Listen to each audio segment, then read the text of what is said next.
Teman-teman, merapat yuk.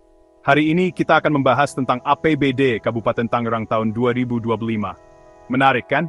Tahan dulu tepuk tangannya. Anggaran ini lebih dari 7 triliun rupiah, bukan cuma angka-angka di atas kertas. Ini tentang pilihan. Pilihan yang langsung berpengaruh ke kehidupan jutaan orang di Kabupaten Tangerang. Jadi siapa yang diuntungkan dari pilihan ini? Ayo kita cari tahu. Kita bicara tentang sekolah, rumah sakit, pengumpulan sampah. 3 hal penting dalam pemerintahan daerah. APBD 2025 katanya memprioritaskan bidang-bidang ini, menjanjikan masa depan yang lebih cerah untuk warga Tangerang.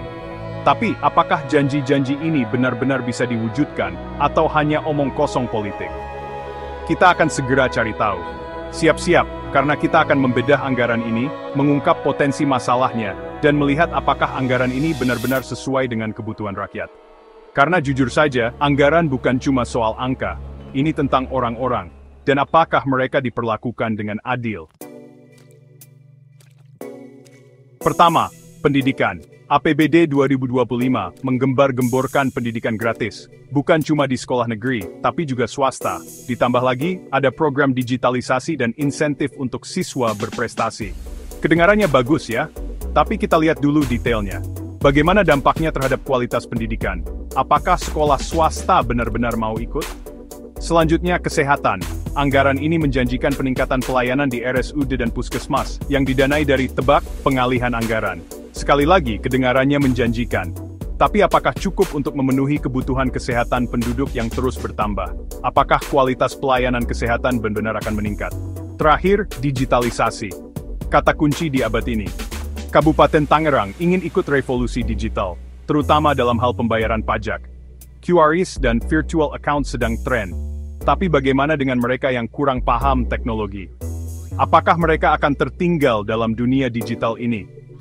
Ini hanya beberapa pertanyaan yang perlu dijawab. Karena menghamburkan uang untuk suatu masalah tidak otomatis menyelesaikannya. Yang penting adalah seberapa efektif uang itu digunakan. Dan apakah sampai ke orang-orang yang paling membutuhkannya. Sekarang, mari kita bahas dari mana mereka mendapatkan uang untuk semua rencana ambisius ini. Jawabannya, efisiensi anggaran. Ternyata para pejabat Kabupaten Tangerang selama ini hidup mewah, menikmati perjalanan dan rapat-rapat mewah dengan uang rakyat. Nah, sekarang tidak lagi. APBD 2025 memangkas pengeluaran ini, menghemat 171 miliar rupiah. Uang yang dihemat ini dialihkan ke pendidikan, kesehatan, pencegahan stunting, pengentasan kemiskinan, dan ketahanan pangan. Intinya, semua hal yang baik. Tapi begini, apakah 171 miliar rupiah cukup untuk membuat perubahan nyata di bidang-bidang ini? Dan bagaimana dengan motivasi politik di balik pemotongan anggaran ini?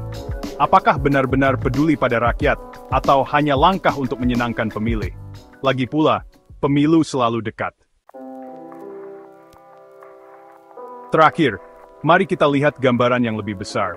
APBD 2025 diklaim sebagai langkah menuju Indonesia Emas 2045, visi Indonesia yang makmur dan mandiri.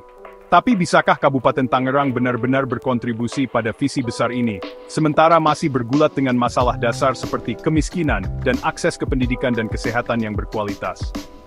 APBD 2025 adalah campuran dari janji dan potensi masalah. Masih terlalu dini untuk mengatakan apakah anggaran ini benar-benar akan menguntungkan rakyat Kabupaten Tangerang, atau hanya melayani kepentingan segelintir orang. Satu hal yang pasti, kita akan terus mengawasi, karena ini bukan hanya tentang satu anggaran, ini tentang masa depan Kabupaten Tangerang dan rakyatnya. Dan itu teman-teman, bukan hal yang bisa dianggap remeh.